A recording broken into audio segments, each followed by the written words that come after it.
Boa noite, ociosos e ociosas. Estamos aqui hoje com um programa muito especial. Hoje a convidada é muito especial, é a vereadora mais votada da história do município de Conselheiro Lafaiete, é a vereadora Damires Rinaldi. Damires, muito obrigado por estar aqui hoje, muito obrigado por ter aceitado o convite, né? Para quem assiste esse programa desde sempre, né? Dessa vez a gente resolveu dar um tiro alto. Falei, será que ela vai aceitar? E ela aceitou e ela está aqui. Muito obrigado, Damires. Ai, obrigada eu, Thiago, é uma honra. Eu amei o seu convite, estou aqui com muita alegria. Boa noite a todos que estão nos assistindo e vai nos ouvir, né, a partir de agora. E saiba que eu espero que seja muito proveitoso esse momento e a gente possa ter um bom diálogo com o pessoal, com você. Estou muito animada. Obrigado. E fiquei, inclusive, lisonjeada quando você falou que deu um tiro alto. Falei, ué, esse tiro sou eu. Fiquei feliz, obrigada. A vereadora mais votada da história do município de Conselheiro Lafaiete. Se você é mais alguma coisa no município de Conselheiro Lafaiete, queremos você aqui. Que bom. Damires, quem é a Damires para o pessoal? Essa é sempre a primeira pergunta que eu faço. E você não me falou a pauta antes, né? E dizer da gente é muito difícil, né, Thiago? Mas eu acredito que eu sou uma pessoa muito sonhadora, sabe? E eu sonho muito com uma sociedade melhor. E a partir do momento que nós sonhamos, eu tenho certeza que a gente constrói aquilo que é de mais importante para a sociedade, né? Tem uma frase que diz que sonho que se sonha junto se torna realidade. E eu acredito que nesse meu espírito de sonhar muito, eu acho que nós vamos fazendo cada vez mais ações positivas. Eu sou uma pessoa extremamente família, eu sou uma pessoa de muitos amigos, gosto de estar envolvida com muitas pessoas, sou muito extrovertida, apesar de que muitas vezes as pessoas me param na rua e falam assim, Damires, você é muito séria, você é muito brava, mas eu acredito que tem lugar para tudo, né? Igual, inclusive, hoje nós estamos tomando uma cervejinha e hoje a gente está num papo descontraído. Uma crítica aos homens que já vieram nesse programa. São 7 episódios, né? 4 homens, 3 mulheres, né? Somente 2 mulheres aceitaram tomar uma cervejinha, você é a segunda. Olha só que coisa boa. Uma crítica aos senhores. Que coisa lamentável boa. A postura de vocês. Então fica aí já a dica, né? Quando vocês vierem conversar com o Thiago, toma uma cerveja nesse balcão maravilhoso dele. Mas é isso, cara. Eu sou uma pessoa que acredita assim, até quando as pessoas me param e falam que eu sou muito séria, que às vezes eu sou muito brava, tem lugar para tudo, né? E muitas vezes estar dentro do plenário da Câmara é um lugar que exige muita seriedade, né? Porque a gente está ali lutando pelas pessoas, lutando pela vida das pessoas, pela transformação de vida das pessoas. E se a gente não tem essa seriedade ali dentro, a gente pode ter muitas vezes atitudes que vão impactar negativamente e positivamente a vida da população. Por isso que exige, de fato, essa seriedade. Mas eu sou muito brincalhona na vida também. Gosto, como eu disse, né, de estar com aqueles que eu amo, né, com os meus, e essa é a Damires, sabe? Essa pessoa que acredita numa sociedade melhor, que tem esperança na sociedade. Muitas vezes a gente fica desanimado, né? Nossa, não acredito mais na humanidade. Eu sou o contrário, eu sou muito esperançosa e eu acho que a gente tem jeito sim. Deixa o papel de não acreditar pra gente. Se você falar que não acredita aqui, eu até paro de gravar, mas não vai dar. Vamos voltar porque não vai dar. Obrigado, e obrigado por acreditar, né? Damires, primeiro, eu acho que todo trabalho tem que ser sério. Até o trabalho do comediante tem que ser sério, né? Então, realmente, quando o pessoal fala que é sério, né? Você, com certeza, sério você não é uma pessoa extrovertida, né? Mas faz um trabalho sério, né? Fala um pouquinho da sua história. Por que você... Vamos começar de trás para frente, né? Por que você decidiu ser vereadora no município de Conselheiro Lafaiete? Como isso aconteceu na sua vida? Cara, essa pergunta, ela é muito curiosa. Porque muitas vezes as pessoas me vêm e falam assim, Damires, parece que você nasceu para isso, você tem uma desenvoltura de fala e tudo mais, você luta por aquilo que você acredita, e a gente acaba acreditando também diante dessa sua verdade. E as pessoas ainda falam que se eu sempre tive essa vontade de estar vereadora. E eu nunca tive, Thiago. Foi uma coisa que aconteceu e eu acho que toda a minha trajetória de vida me direcionou a estar nesse lugar hoje. Porque desde a minha adolescência, né, eu participo de vários movimentos, de vários grupos, 2 principais. São 2 movimentos religiosos, um é o EAC, que é o Encontro de Adolescentes com Cristo, e o outro é o Emaús, que ambos são da Igreja Católica, eu sou católica, praticante, porque muita gente fala, né? Ah, eu sou católico, mas não vou muito na igreja, mas eu vou religiosamente, todas as missas no domingo, participo desses grupos ativamente. E um deles, né, que é o EAC, por exemplo, eu fiz ele quando eu tinha 14 anos, o retiro. E desde então eu trabalho em todos os outros retiros, inclusive vai ter agora no mês de maio mais um, que é para adolescentes de 14 a 17, quase completado, né, 18 anos, mas tem que ser abaixo de 18 anos. E nesses grupos eu aprendi muito a olhar para o próximo com empatia, sabe? A ter o outro como uma pessoa igual a mim, que a gente, independente de qualquer posição que a gente ocupa na sociedade, nós somos iguais, sabe? Assim, apesar das nossas diferenças, né? E ter essa empatia, e a gente começou a fazer várias ações sociais. Eu montei um grupo com amigos que chamava Projeto Mão Solidária. E a gente fazia ações sociais todos os meses em bairros mais vulneráveis, em temas mais específicos. Por exemplo, Dia da Criança. A gente juntava um bairro e fazia uma ação social lá, organizava cestas básicas, e isso eu acredito que me trouxe uma sensibilidade maior de enxergar a dor do outro, sabe? E diante desses grupos, isso daí na minha adolescência, com os meus 14 anos, né? Eu fui ali na escola, eu estudei em escola pública, que foi a Escola Municipal Professor Doriol Beato, e no ensino médio eu estudei no IFMG de Congonhas. Para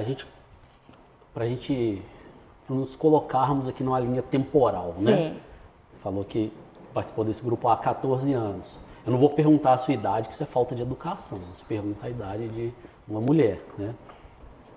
Há 14 anos, né? Você está agora, que ano que foi isso? Que ano que você saiu da Doriol? Eu não tenho problema com idade, não. Se o pessoal quiser fazer a conta, o pessoal não é muito bom de conta não, hoje, mas não vai fazer a conto conta. A idade. Eu acho que é até interessante dizer Joga no sobre Google, a idade. né? Damires idade, vai aparecer lá, né? Então, assim, até interessante falar sobre idade, porque isso também vai dizer muito da minha primeira eleição, né? Hoje eu tenho 29 anos, mas eu fui eleita a primeira vez com 24. Então, essa juventude também, ela me trouxe várias responsabilidades, né? E responsabilidades essas que me fizeram também ser um pouco até mais rígida comigo mesma. Por exemplo, venho dali, né? Foi com 14 anos que eu comecei a fazer parte desses movimentos, criei junto com os amigos, né, o Projeto Mão Solidária. Aí eu entro para o ensino médio, começo a ter um pouco mais de consciência política. Ensino médio você fez onde? No IFMG. No IFMG. E aí a gente enfrentou uma greve muito grande no IFMG de Congonhas. Eu fazia o ensino médio junto com o técnico em edificações. E aí, por algumas situações, principalmente por acidentes, né, daqui a Congonhas, que é uma das partes mais críticas da BR-040, os meus pais, durante essa greve, eles decidiram com que eu retornasse para Lafayette. E eu jogo bola, né, jogo futebol, e o Colégio Potência me ofereceu uma bolsa. Então eu fiz parte do ensino médio no IF e formei no Colégio Potência através de bolsa. Que ano que foi isso que você formou no Potência? Eu formei em 2013. 2013? Ó, 2013 ali. 2013 eu já tinha formado na faculdade. Não, eu tô velho pra cá. Tá nada. Vou parar de falar de idade porque tá fora. E aí em 2014 eu ingresso na Faculdade de Direito, né? A FDCL daqui, que é a Faculdade de Direito de Conselheiro Lafayette. Nesse período que eu começo a criar também mais consciência política, eu monto junto com alguns amigos um coletivo chamado Coletivo Politiza. Qual que era o objetivo do coletivo? Era levar consciência política para as pessoas quando das eleições. E o que era essa consciência política? Era falar para as pessoas que elas precisam investigar os candidatos que elas vão votar. Independente de qual parte ideológica cada partido tem, cada candidato tem, o objetivo era, de fato, a pessoa votar com consciência. Não é votar porque, o meu pai me falou que fulano de tal é um bom candidato, a minha esposa me direcionou que essa pessoa vai ser uma pessoa boa, mas você se vê representado naquela pessoa que você vai votar? E a gente foi e fez esse movimento. Teve, inclusive, né, um dos desdobramentos do Coletivo Politiza foi a gente pegar a nossa cidade, né, ter um sentimento de pertencimento da nossa cidade. E a gente criou um projeto que chamava A Praça é Nossa. E a gente fazia várias ações nas praças, levando varal de poesia, levando peça de teatro, discutindo sobre direitos, né, da sociedade, direitos da mulher, direitos preconizados na Constituição Federal. E fizemos esse movimento principalmente para as eleições municipais de 2016. Aí a gente fez uma entrevista com cada candidato a prefeito, aos vereadores não, porque eram muitos, né? E aí poderia ser desigual, né? Se a gente fizesse com um, deixar de fazer com o outro. E colocamos lá no Facebook essas propostas que cada um tinha para as pessoas realmente lerem e, da partir dali, se conscientizarem através do voto. Isso foi 2016. Eu venho na faculdade e eu começo a fazer pesquisa. Entro num projeto de pesquisa e extensão. Eu fui a pioneira a fazer pesquisa na FDCL sobre enfrentamento da violência contra a mulher, a equidade de gênero e o empoderamento feminino. E durante toda a minha graduação, né, eu fiz pesquisa também, recebi bolsa de pesquisa na faculdade, fui monitora de direito constitucional. E uma coisa muito curiosa que me fez ser conhecida amplamente também na faculdade é que eu fazia estágio. Inicialmente, né? No meu segundo período eu comecei a fazer estágio. E o estágio era no cartório eleitoral de Ouro Preto. Olha pra você ver, no meu primeiro estágio foi sobre direito eleitoral. Lá em Ouro Preto eu ia e voltava todos os dias. Fiquei lá quase 2 anos. E aí Você ia de carro todo dia? Mas eu pegava carona com uma moça que trabalhava lá. Estrada péssima. Com muito caminhão, às vezes a gente... E o meu estágio lá era de 4 horas. E essa moça, ela ia mais ou menos 8 da manhã e voltava às 17h30. Você ficava... Eu ficava lá em Ouro Preto. O que eu já dormi naquelas praças não foi pouco não, sabe? Bom que eu ficava, estudava também. E eu retornava, passava em casa e o meu pai fazia sanduíche natural e suco natural para vender na faculdade para me ajudar a custear a faculdade. Então eu custeava com o estágio, vendendo sanduíche e suco, e o meu pai também me ajudava numa parcela. Então, por vender e ter que passar, né, em todas as salas, eu fiquei muito conhecida na faculdade. E nesse período ali... Vender é um negócio difícil. Vender é complicadíssimo, né? Eu acho que isso, como traz uma bagagem, né? Eu acho que todo mundo se vende, né? Um político ainda mais, ele tem que se vender. Eu tive um chefe que uma vez, ele sempre falava isso, né? Que a gente se vendia mal, a gente apresentava mal as coisas. Uma vez eu apresentei um trabalho, né? E eu vi que ele estava no auditório, né? Ele estava incomodado. O trabalho era muito bom, porque era um seminário e a gente ganhou o seminário depois. Mas eu vi que ele estava incomodado. Sim. Aí chegamos perto dele, aí falou, era uma dupla. Falou, cara, eu vou contratar um vendedor de laranja para ensinar vocês dois a vender laranja. Vocês não sabem se vender, o trabalho é muito bom, vocês não sabem vender o trabalho. E realmente, o trabalho era muito bom, mas a gente não sabe vender. Eu acho que vender traz isso. Cara, e aí eu te falo uma parte muito importante da minha história. A minha mãe, ela sempre teve loja de roupa. E desde os meus 11, 12 anos ali, eu ficava na loja junto com ela e vendia. E isso me desenvolveu a fala, me desenvolveu a escuta. Porque muitas vezes, Thiago, a pessoa ia lá na loja, ela não queria comprar não, ela queria desabafar da vida dela. E aí você escutava a vida dela e vendia uma blusa. Escutava a vida dela e vendia uma calça. E aí eu acredito que essa desenvoltura muitas vezes que eu tenho para escutar o próximo e para até me expressar, vem também desse ensinamento que minha mãe trouxe pra gente, né? Eu e os meus irmãos, eu tenho 2 irmãos, 2 mais velhos. Então, você tá me dando aqui um insight, um achismo. Se eu ficar em casa ouvindo mais a minha esposa, ela vai gastar menos com blusinha. Talvez. Pode ser. Ouviu aí, pessoal? Anota, porque ensinamentos importantíssimos. Pode ser. Ao invés de eu reclamar, fala, pô, mais uma blusinha. Cara, assim, como é que foi seu dia, coração? Escuta. Porque as pessoas, eu acredito que hoje também elas são muito carentes de serem ouvidas, né? A gente tem uma vida muito corrida, todos nós. O que você está fazendo aqui hoje é revolucionário. De parar, ver frente à sua vida corrida e me escutar, perguntar quem eu sou, sabe? Então, assim, trazer histórias para as pessoas também pararem para escutar é algo de fato revolucionário no tempo que nós vivemos, né? Então, eu acredito que a escuta ela seja uma das nossas maiores demandas e também necessidades. E nesse sentido, quando eu também sou criada dentro desse meio, né, de venda e tudo mais, o meu pai, ele trabalhou por muitos anos, hoje ele é aposentado, na Sulminas, que depois virou Gerdau, né, trabalhou na metalurgia, meu pai é metalúrgico, e ele sempre teve, assim, me ensinou para nós a valorização do trabalho, sabe? Então, assim, minha mãe também traz, né, essa bagagem de comunicação, de ser uma pessoa comunicadora, e meu pai traz pra gente o valor do trabalho.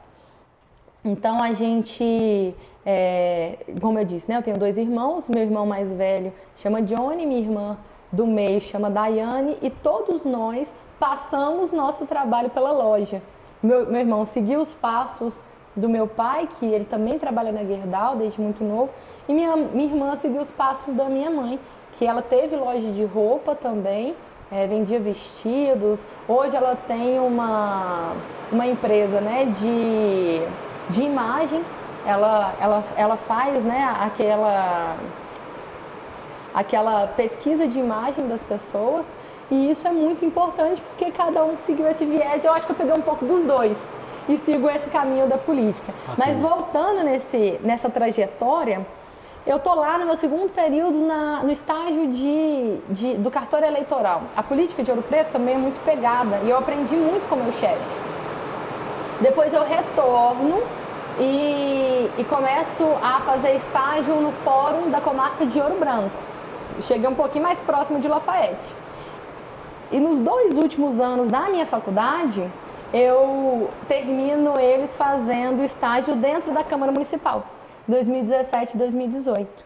E aí eu aprendo muito de como é o processo legislativo, me apaixono também por essa área, e a pesquisa na faculdade sobre enfrentamento da violência contra a mulher, a equidade de gênero e o empoderamento feminino me fez perceber que, infelizmente, a gente vive uma epidemia gigantesca que é o feminicídio, porque o feminicídio mata diariamente as mulheres. Nós somos o 5º país que mais mata mulheres no mundo. Minas Gerais, até poucos anos, né, nós tínhamos caído na posição, mas final do ano passado, de acordo com a Brasil de Fato, nós somos o estado que mais mata mulheres no Brasil.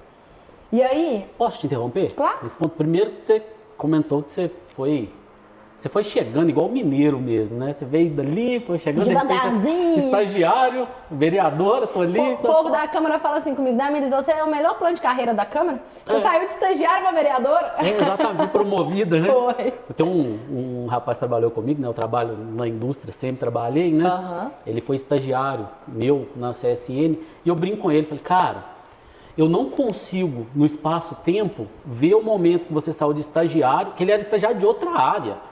Eu não sei como é que você chegou aqui na sala da engenharia e como que você virou engenheiro. Uhum. Como é que isso aconteceu, né?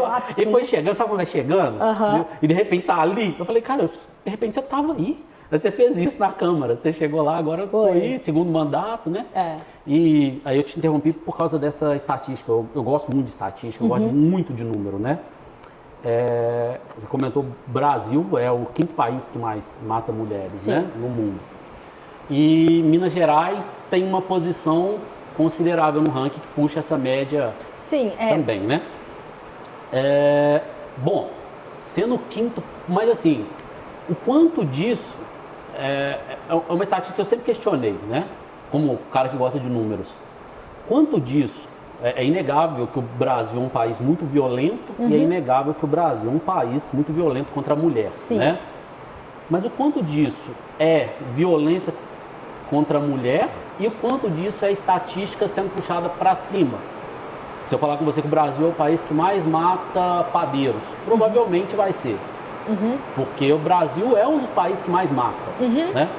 O quanto disso é uma estatística pura e o quanto disso é uma estatística mesmo, né, que realmente a gente fala assim, cara, o número é muito grande quando eu comparo com outros países, né, por exemplo.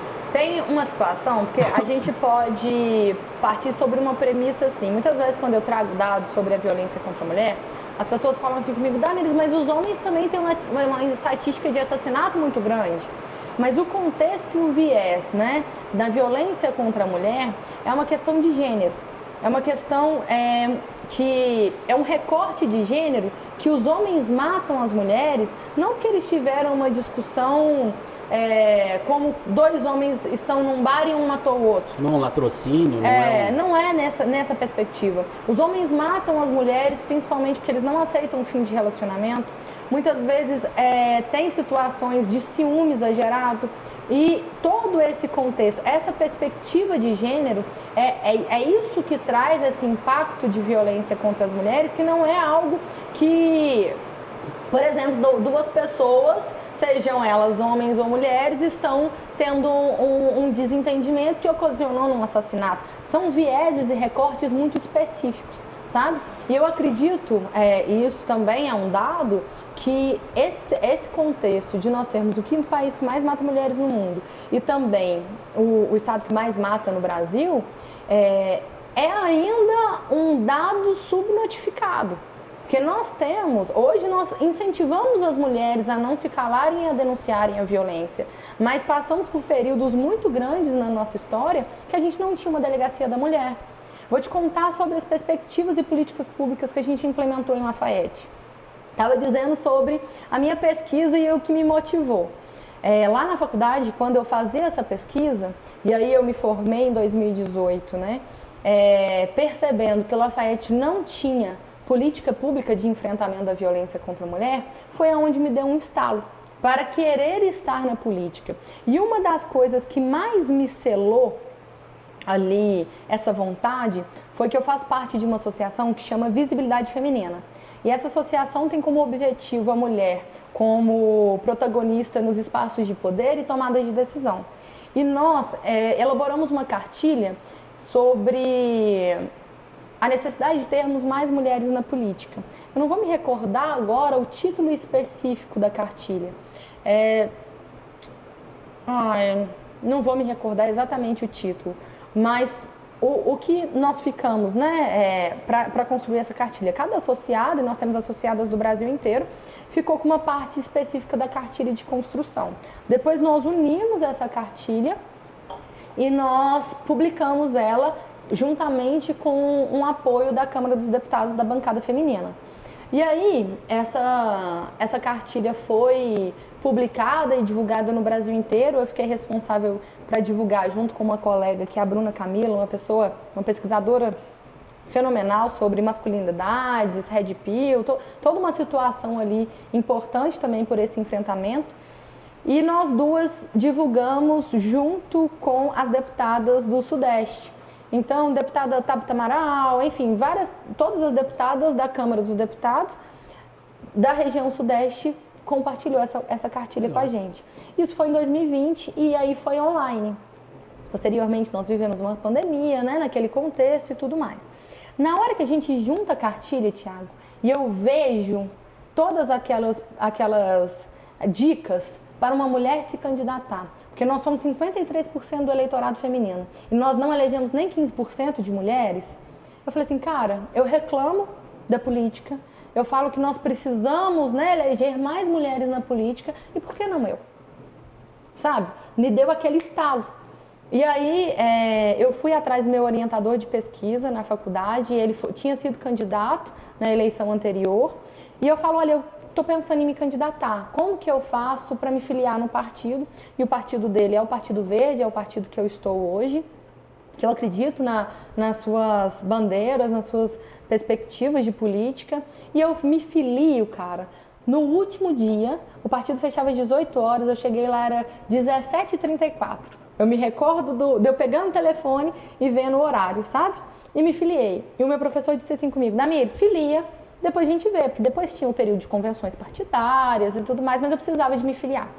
Me filiei e aí eu venho nessa perspectiva exatamente para pensar ali como que eu iria me candidatar posteriormente. O partido, eu era muito interessante, porque ele precisava de cumprir a cota dos 30% de candidaturas femininas. E, infelizmente, nós não projetamos mulheres a serem candidatas. Aí deixa eu te perguntar, deixa eu te interromper novamente. A gente vê, né, aí um achismo meu da visão que eu tenho de mundo, do que eu vejo, do que está na minha frente. Eu fico pesquisando isso. Certo. Até porque eu acho que um banco de dados bem torturado conta qualquer verdade. Mas o que eu vejo, acho que o que a gente vê é muito perto do que é real. A mulher hoje, ela está ocupando muito espaço no mercado de trabalho. Não é o que deveria ser, acredito que não, acredito que ainda está muito aquém do que deveria ser. Sim. Mas, quando a gente pega um passado recente, né? A gente estava até conversando aqui antes, quantos filhos sua avó teve, quantos filhos você vai ter, né? A gente vê que a mulher, ela está tendo menos filhos, que ela está trabalhando mais e está começando a ocupar mais posições de liderança nas empresas, né? Aí quando a gente olha para a política, a gente vê que essa crescente, ela não é exponencial igual a gente vê na história da mulher no mercado de trabalho. A minha visão é exponencial a mulher no mercado de trabalho. E a tendência é aumentar mais. Por que na política não é? Por que na política a mulher está menos no cenário? Eu acho que isso é histórico, né? Isso advém da nossa cultura, que muitas vezes é machista e muito patriarcal.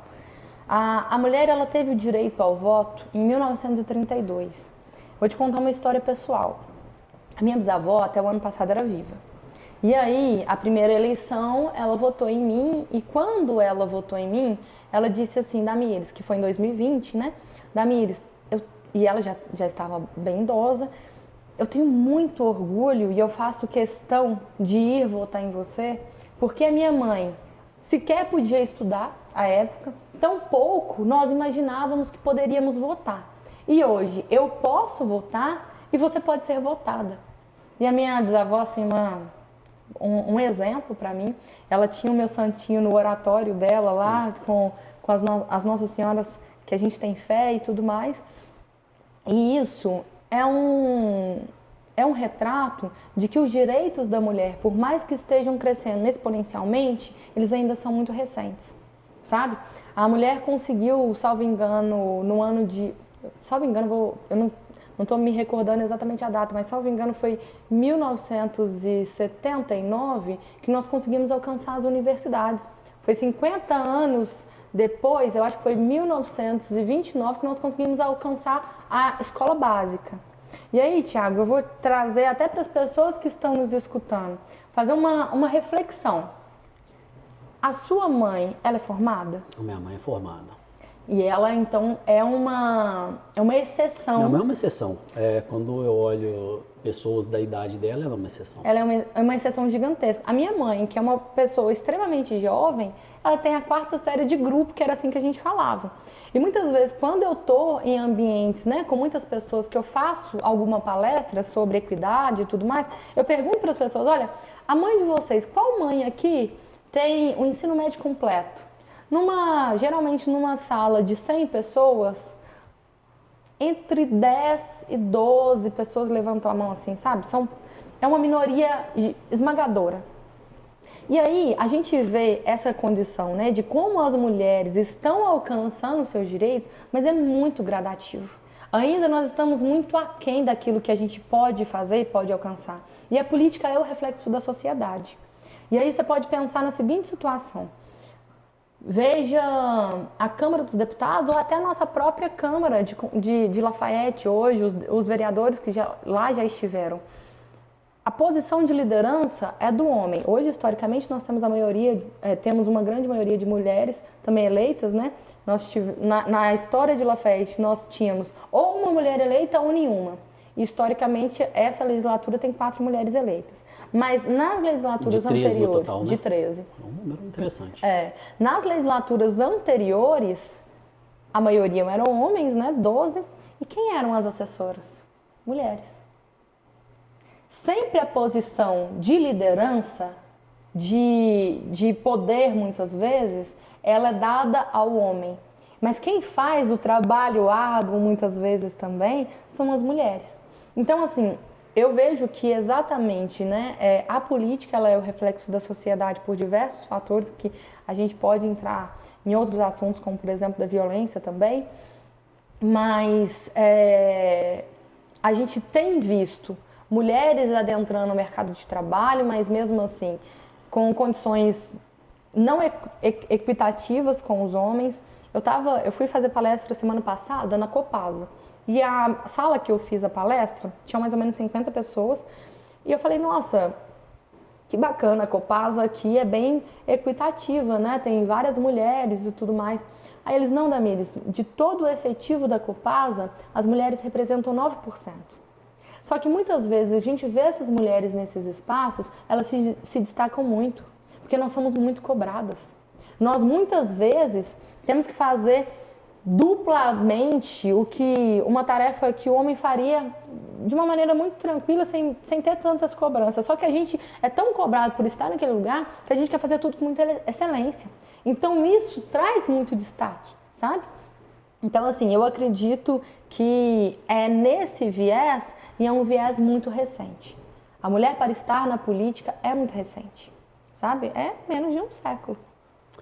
Você comentou um negócio que é interessante, né? Um assunto polêmico, né? Você disse que você era muito interessante para o partido, né? Enquanto mulher, né? E quando a gente vai para a empresa, uma mulher se candidatar numa vaga também é muito interessante para a empresa, né? Ela tem alguns benefícios por aquilo, ela fica bem vista pela sociedade, né? Pelo RH da empresa, e é muito interessante, né? E pelo benefício que a mulher traz estando ali, né? Oxigena muito o ambiente, né? Você falou, tem características de mulheres que o homem não vai ter, né? E ela traz aquilo, oxigena muito o ambiente.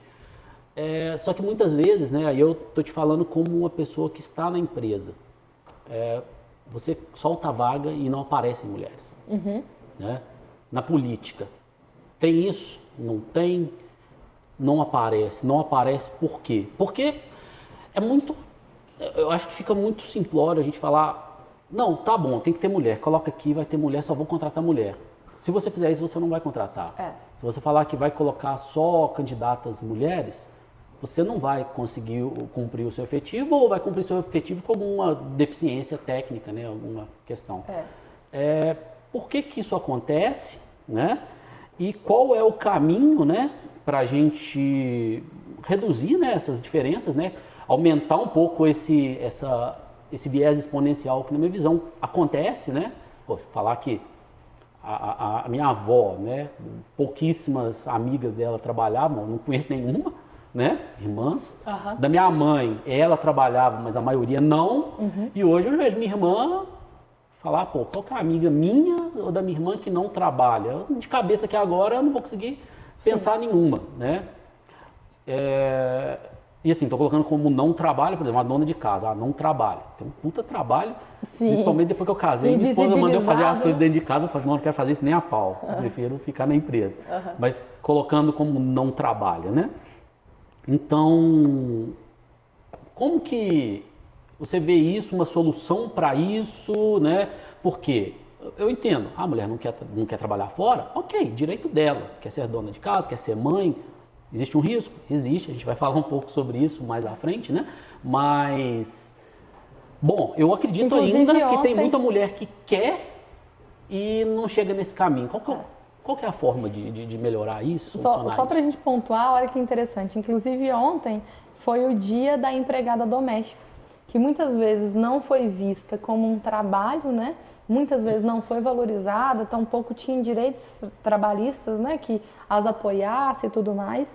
E hoje nós já temos aí uma lei que obriga, né, as empregadas domésticas a terem carteira assinada, terem direitos trabalhistas, que também é uma luta, né, uma construção diária de evolução histórica dos direitos. Mas só pontuei essa coisa. O contexto, por exemplo, de mais mulheres na política, né, e até muitas vezes as mulheres nas empresas terem vaga e não aparecerem mulheres, isso daí é uma visão, em uma opinião minha, diante de situações de pesquisa que eu acompanho. Quando eu contei para você que nós montamos, lembrei, é Guia Acessível para Candidaturas Femininas, que foi esse projeto que nós fizemos.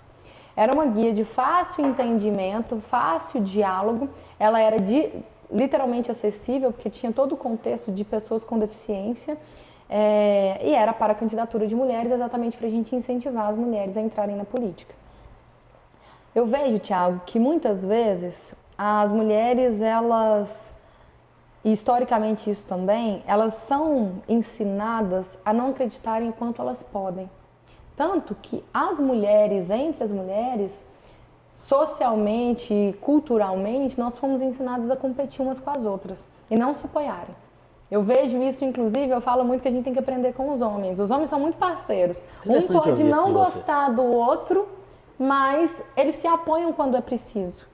Mas muitas vezes as mulheres, elas não conseguem se apoiar porque elas veem umas às outras como rivais, como competições, sabe?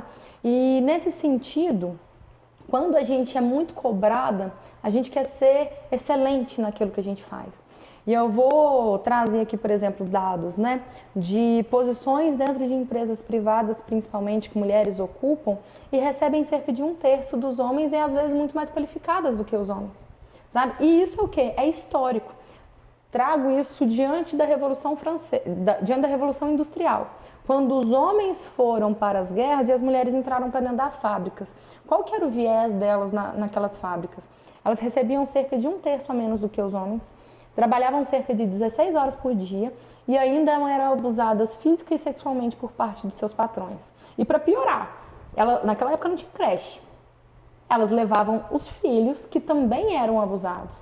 E hoje, se não me engano, foi ano passado, teve uma lei federal sobre equidade salarial. Veja bem, a gente estava em 2024. Revolução Industrial começou lá em 1857. E teve outros períodos, né? A Revolução Industrial durou muito tempo. E aí, hoje, século XXI, a gente está discutindo sobre equidade salarial entre homens e mulheres. E quando eu vejo muitas vezes mulheres não se candidatando, mulheres sendo usadas na cota dos 30% como candidaturas laranjas, é porque elas não são apoiadas. Elas não têm ali um viés de que elas podem estar naqueles lugares, porque aqueles lugares nunca foram pensados para nós. Você sabia que até 2016, no Senado Federal não tinha banheiro feminino? A política não foi pensada para mulher. Interessante. Sabe, se você parasse para pensar assim, pelo menos para as esposas, né? Coloca um banheiro lá. Alguém visitar ali, né? Pois é uma casa do povo. É uma casa do povo. Mas a política não foi pensada para as mulheres ocupar. E para as mulheres ocuparem esse espaço, e é muito recente essa lei, né, de 1932, e efetivamente as mulheres começaram a votar e serem votadas lá em 34, é que elas começam a se ver nesses espaços, sabe? E aí eu te falo da minha eleição em 2020. Toda eleição existe um fundo partidário, um fundo eleitoral para financiar as campanhas. Eu não tive apoio financeiro do meu partido e teve um rapaz que falou assim comigo quando eu fui lá e eu fui, na verdade, pegar 10 mil santinhos que eles tinham confeccionado meu com a cara do candidato a prefeito do partido. E eu não queria fazer campanha para prefeito. Eu queria fazer uma campanha independente, porque eu tenho uma premissa que o vereador ele está ali para fiscalizar o executivo. Independente do prefeito que entrar, o meu papel é fiscalizá-lo. Então, eu fiz uma campanha independente em 2020 e faço essa mesma campanha independente em 2024. Interessante essa questão. Gostaria de te interromper novamente. Vou fazer. E eu falo muito, você pode interromper. Não, interessante que eu posso, não preciso nem falar, só dar play aqui, mas pode falar. Só jogar o assunto. Mas o assunto é interessante. Você visivelmente não apoiou o candidato que foi eleito para prefeito, né? Sim. E eu não vi você do lado de candidatos a prefeito. De nenhum. Porque eu comecei esse programa, né? Foi antes das eleições, eu comecei a seguir os importantes, né? Os que mais apareciam. Você estava entre eles, né? Uhum. Eu acertei, né? Que foi a vereadora mais votada da história, né? E você não apoiou. Mas, por outro lado, eu vejo, né, que você tá com o prefeito. Não tá com o prefeito, meu brother aqui, mas está com o prefeito em assuntos que estão sendo realizados por essa gestão, né? Sim. E como que é isso, né? Porque você é de um partido de centro-esquerda, né? O prefeito é de um partido de centro-direita. Acho que se a gente colocar na balança, o partido dele é mais de direita do que o seu é de esquerda, né? Se você colocar ali numa balança. e eu não vejo isso em Lafayette. Estou falando, não que isso seja ruim, inclusive eu acho isso muito bom, né? Porque, não, beleza, ele está fazendo ali um puta trabalho, mas eu vou ali jogar pedra porque Sim. ele não é meu amigo, né? Não é do meu grupo. Como é que é isso, né? Você tem uma briga partidária, não tem? Então, eu achei interessante você abordar esse tema. Até, né, o atual prefeito, agora eleito junto comigo nessa legislatura, pessoalmente, eu tenho uma relação de amizade com ele desde a época de escola. A gente estudou o período junto, temos muitos amigos em comuns, mas até eu disse isso com ele durante a campanha, sabe? Esse viés que eu tô te contando é um viés daquilo que eu acredito como política. E eu não estou dizendo que o meu viés é o certo, não, tá? Tem várias outras pessoas que têm vieses, né, políticos que também tá ok. É o que eu faço, o que eu acredito. E aí, nesse contexto, onde eu tenho essa política independente, é porque se eu preciso fiscalizar o executivo, eu preciso de fiscalizar o prefeito, se ele estiver fazendo coisa boa, Thiago, eu tô com ele. Igual eu estou. Com várias coisas boas que a gente já mencionou aqui que estão sendo executadas no nosso município. Mas se tiver algo de errado, eu preciso no meu papel fiscalizador de cobrá-lo, de questioná-lo, de lutar pela minha população. Porque quem votou em mim, a pessoa espera que eu faça aquilo que é feito para o vereador ou vereadora desenvolver, que a primeira e eu acredito que a mais importante atribuição de um vereador é fiscalizar. Então, se tiver errado, vou usar um termo popular, nós vamos meter o pau. Mas se tiver certo, nós estamos juntos, sabe? Então, esse é o meu viés político, da mesma forma que foi na última legislatura também, com o prefeito anterior. E tanto é que vários momentos eu estive ao lado do prefeito e em vários momentos eu não estive ao lado daquilo que não estava sendo desenvolvido da maneira correta. E eu acredito e eu tenho certeza que essa legislatura, né, diante do meu posicionamento, ela também é dessa forma. Então, eu tive esse viés muito independente em 2020, e aí eu fiz a campanha, né, com dinheiro do meu bolso, e aí do partido que eu recebi 20 mil santinhos com o rosto do prefeito junto comigo e 10 adesivos. E aí eu tinha 2 planos em 2020. Adesivo de carro? De carro. Menos mal, né? Se fosse 10 adesivos daqui pequenininho. Nossa, aí ia ser terrível, né? E você conseguiu colar os 10 adesivos? Consegui. E porque é difícil também, difícil, né? Mas... 10 é até muito, né? Que a pessoa chegava e cola no carro. Mas você acredita que nessa a gente colou mais de 70 carros? Legal, né? Legal. Eu também fiquei assim, muito feliz. E as pessoas me mandavam mensagem pedindo para colar. Fala, Damiris, eu acredito no seu trabalho, posso colar no meu carro, na minha casa, deixa o santinho aqui em casa. Foi uma campanha linda, inclusive, de muita consciência, sabe? E aí, lá em 2020, eu tinha formado em 2018, abri meu escritório em 2019, tenho até hoje um escritório de advocacia.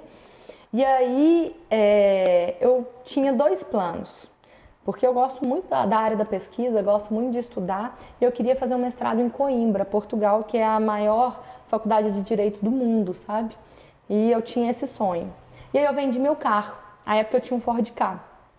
E eu não podia gastar o dinheiro do carro todo, porque se eu não ganhasse a campanha, eu não ia fazer o mestrado.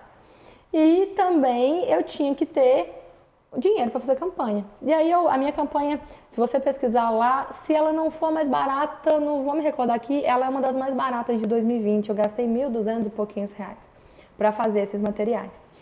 E o cara que me deu esses 10 mil santinhos no dia lá do partido, ele bateu nas minhas costas e falou assim, Damiris, você é muito jovem, você é muito engajado, tem vários grupos que te apoiam, mas eu vou te falar uma coisa, se você não for eleita, você não fica triste não, porque você ainda tem muito potencial. E aí, Thiago, eu não tenho família na política, eu não tenho na advocacia, por exemplo, que também é uma coisa muito hereditária, um nome forte na advocacia, um sobrenome, né, forte na advocacia, não sei se você já reparou, placas de escritório são sempre o sobrenome do advogado. Quinardi Associados vende. Vende, mas não é o nome. Oliveira Associado não vende. Mas eu tenho Oliveira. Mas eu também tenho, é por isso que você não deveria usar.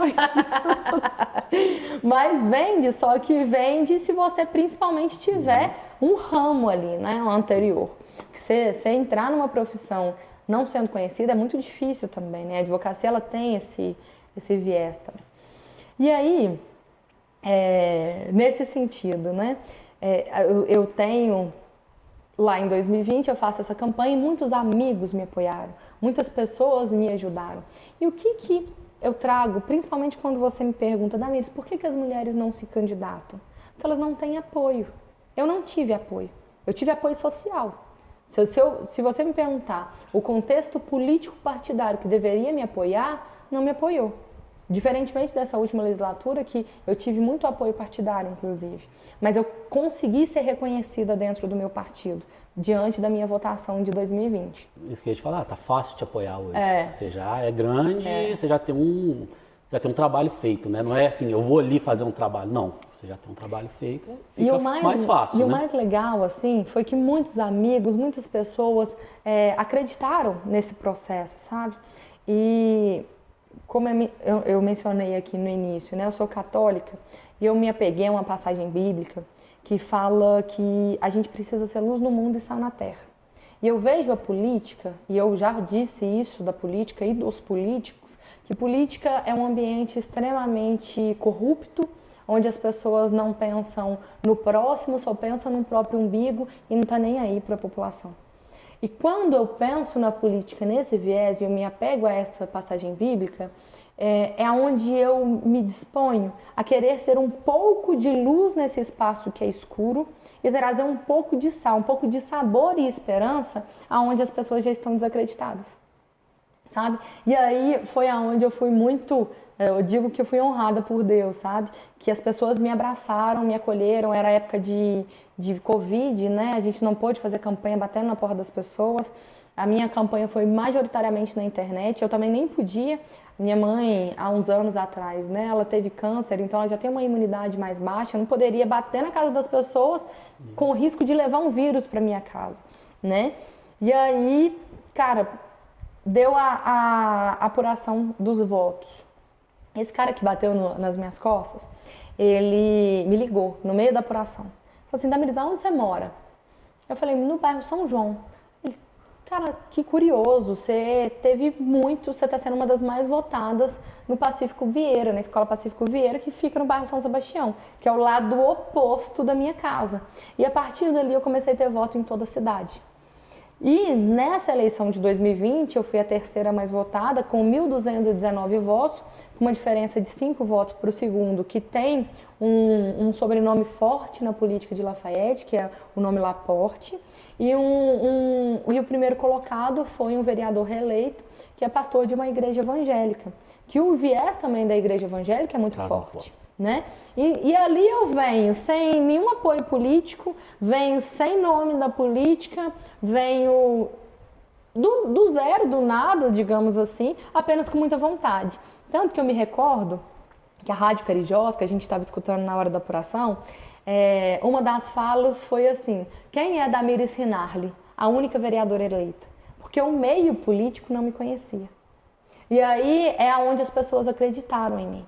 Sabe? E fizeram com que uma mulher, uma jovem de 24 anos, fosse eleita vereadora e a única mulher naquela época eleita. Então eu digo muitas vezes que as mulheres, elas precisam de acreditar mais no potencial delas, sabe? Para uma mulher, muitas vezes, se candidatar a uma vaga que está ali à disposição, cara, já passou 1000 cobranças na cabeça dela e ela já se sentiu incapaz em diversas vezes. Enquanto que muitas vezes um homem, ele vai se candidatar não só naquela vaga que está sendo disponibilizada, mas em trocentas tantas, porque ele acha que ele vai desembolar, porque se ele não souber, ele vai dar um jeito de saber, e depois ele vai dar um jeito, vai dar um jeito. E aí tem ali essa autoconfiança das mulheres, que é uma questão construída. Você teve essa autoconfiança, né? Porque 24 anos... Eu, com 24 anos, eu não tinha capacidade de fazer quase nada. Eu estava me candidatando a estagiário, entrei numa empresa que eu não sabia o que lá fazia direito, né? E você, com 24 anos, foi eleita vereadora, né? Eu acredito que a Damiris de hoje, né? Aí, 8 anos depois, né? Tenha uma... 5 anos depois. Mas no final do seu mandato, 8 anos depois, você vai ter uma maturidade muito maior do que a Damiris de 24 anos que entrou. Como foi esse processo de amadurecimento dentro desse período e como que é, né? Porque, poxa, eu tenho certeza, né? Aí eu tô falando por você, você vai confirmar. Você entrou com 24 anos, eleita, cheia de sonhos e vontades, mas na hora que você caiu lá, você deve ter caído a ficha assim, falou, o que é isso? Né? Como é que, por que isso não funciona assim? Né? Que algumas coisas a gente questiona obviedades dentro da política, mas quando você vai estudar dentro de orçamento público, você fala assim, pô, não é bem assim não, não é tão simples. Né? Se fosse simples, alguém teria feito. Sim. Como é que foi isso? Para você aprender essas coisas, para já começar a trabalhar, já começar a dar resultado? Você falou... E você acreditou em você, ou não? Sim, sim. Nesse primeiro momento. A gente acredita na gente, mas com muito medo também. Né? Às vezes, comigo falando, parece que eu tenho uma autoconfiança e eu vou desbravar o mundo. Eu acredito que sim, que eu tenho potencial para desbravar o mundo, mas todo mundo tem medo. Todo mundo se cobra o tempo todo. E a minha terapeuta fala isso comigo, você acredita?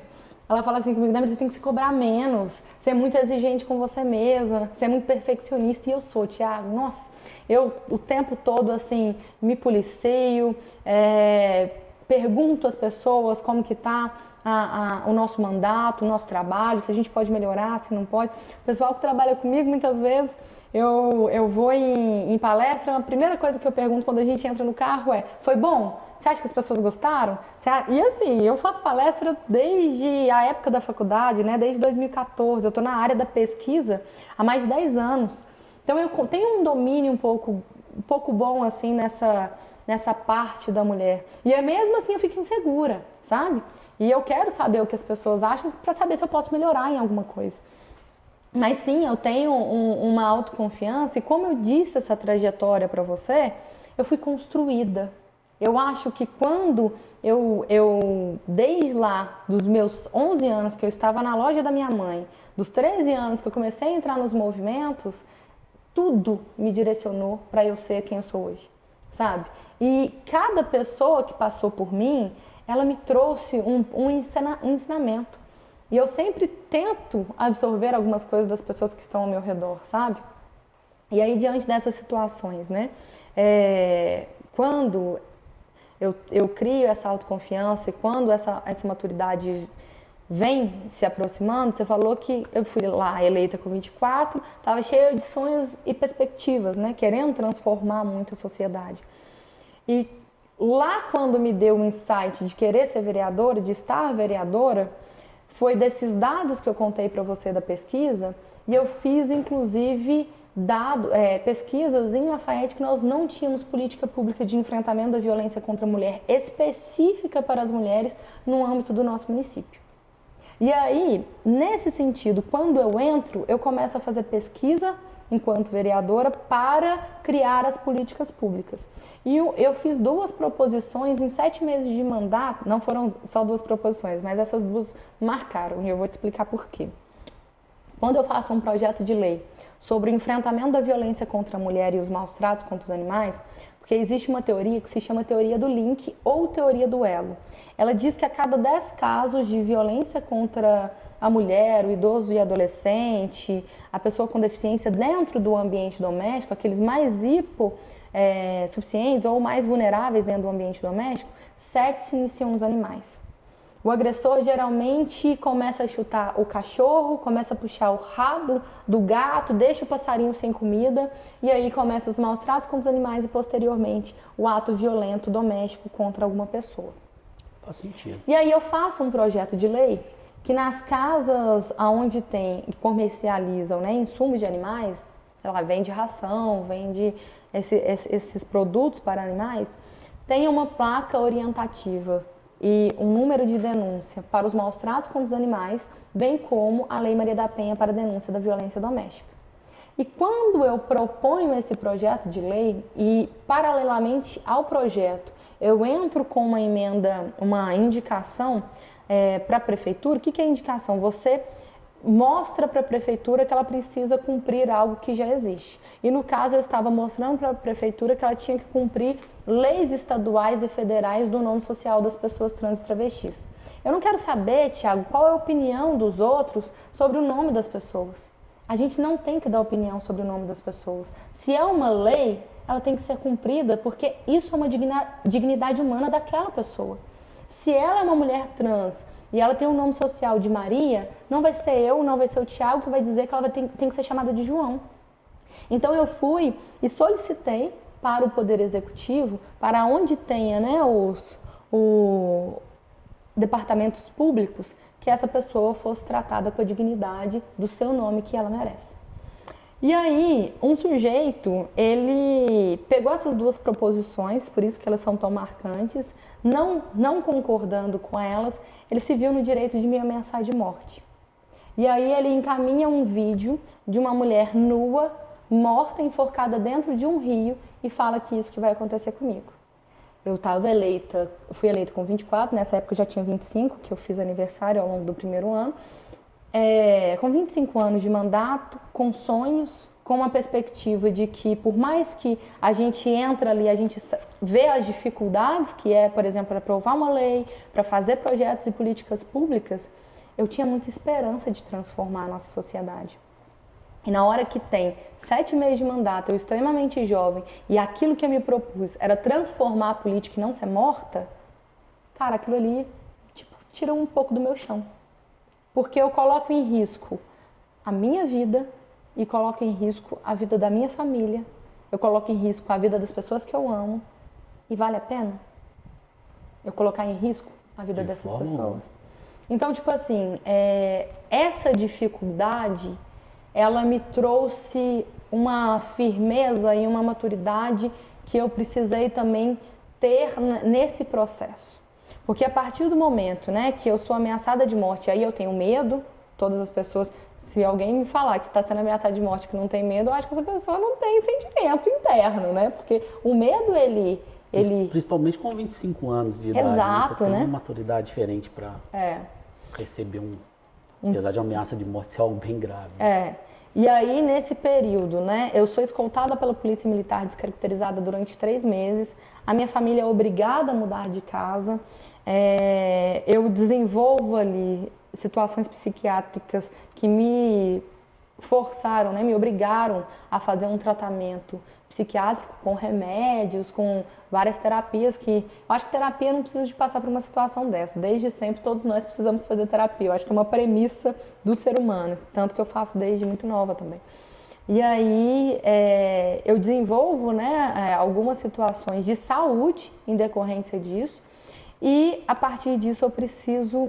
E aí é onde eu me apeguei numa situação, porque se eu incentivo mulheres a não se calarem, a denunciarem os seus agressores diante da violência doméstica que elas sofrem, quando eu sou ameaçada, eu pego força nessas mulheres que um dia já me procuraram para dizer que eu também não vou me calar, que eu vou denunciar e essa violência não vai ficar impune. Tanto que, por que a política é o reflexo da sociedade? A gente estava falando sobre dados da violência doméstica. Nessa mesma semana que esse sujeito me ameaça de morte, ele espanca a filha com um cabo de vassoura. O reflexo do ambiente doméstico dele é aquilo que ele me agrediu socialmente e politicamente, sabe? Por isso que muitas vezes a gente fala, né? Não basta eleger mulheres, é preciso fazer com que elas permaneçam nos espaços de poder. Porque não é só a Damires, isoladamente, que sofreu violência política. Marielle Franco é um exemplo disso. Você acha que eu vou querer ser estatística igual Marielle Franco foi? Não. Eu acho que esse também é um viés que eu falo muitas vezes, né? Marielle Franco presente. Olha que coisa curiosa, como que eu fui construída para estar onde estou. Em 2018, quando eu faço meu TCC, né, minha monografia, eu faço uma monografia, a minha pesquisa é sobre o discurso de ódio contra mulheres na política. Na época não tinha o crime que tem desde 2021 sobre violência política de gênero. E mais um viés curioso, essa lei foi sancionada 1 semana depois da minha ameaça de morte. Então esse réu, ele não foi julgado pela lei de violência política de gênero à época. Porque existe um princípio no direito penal que fala que a lei não retroage em desfavor do réu. Ou seja, ela não anda para trás para punir o réu. E aí, nesse sentido, 1 semana depois, que tem aí o surgimento da Lei de Violência Política de Gênero, que é a época que eu tratei na minha pesquisa como o discurso de ódio. E eu tratando como discurso de ódio, aqui não é viés partidário, mas eu tratei sobre o impeachment da Dilma na perspectiva de gênero, e aí eu não estou falando sobre a contextualização do que impeachment a Dilma. Eu falo como a mídia e a sociedade tratou a Dilma com, tipo assim, diversas piadas, o retrato dela nos jornais muitas vezes era com o cabelo todo atrapalhado, como louca, como despreparada, e trato sobre, aí na pesquisa eu tratei assim, né, como feminicídio político da Marielle Franco, porque tinha 3 meses que ela tinha sido assassinada. E eu trato em âmbito de pesquisa porque não existe uma tipificação penal para feminicídio político. Então foi só um viés que eu dei para pesquisa. E aí, eu nunca imaginei que naquela época, em 2018, que eu nem pensava em estar vereadora, que 2 anos e meio mais tarde, eu estaria vereadora e estaria sofrendo violência política de gênero. Olha que loucura. Você comentou isso, né? Que, poxa, veio uma lei posterior à ameaça, né? Mas ameaçar uma pessoa, ainda assim, existe uma tipificação criminal. Tem, penal. Ele respondeu por isso? Não. Porque Vou te eu contar. tenho uma visão, eu já falei isso com outras pessoas que vieram aqui, principalmente pessoas da segurança pública que já vieram aqui, que na minha visão, no Brasil vale muito a pena ser corrupto, vale muito a pena ser à margem da lei, porque você é dificilmente punido. E por que criar mais leis se a gente não consegue aplicar as básicas que existem? Aí, novamente, meu achismo, eu não sou do direito, eu sou de exatas, mas aí por eu ser de exatas eu vejo isso e falo, cara, tinha que ser óbvio. Né? Você cometeu um crime, você paga por ele. Você pega uma Constituição norte-americana, ela é pequenininha, você pega a nossa, ela é grande, aí ela só serve para o cara ir lá falar, mas nessa linha aqui falou que se você pegar aqui, aí você já acabou, se perdeu e foi. O que aconteceu? O negócio acabou, ele teve uma penalidade por isso, não? Olha que curioso, e eu falo isso até no contexto da própria violência contra a mulher. Eu vou trazer, depois as pessoas podem conferir, mas eu acredito que seja isso mesmo. Você acredita que o crime de ameaça, ele tem uma pena de 6 meses a 2 anos? Olha que pena extremamente baixa.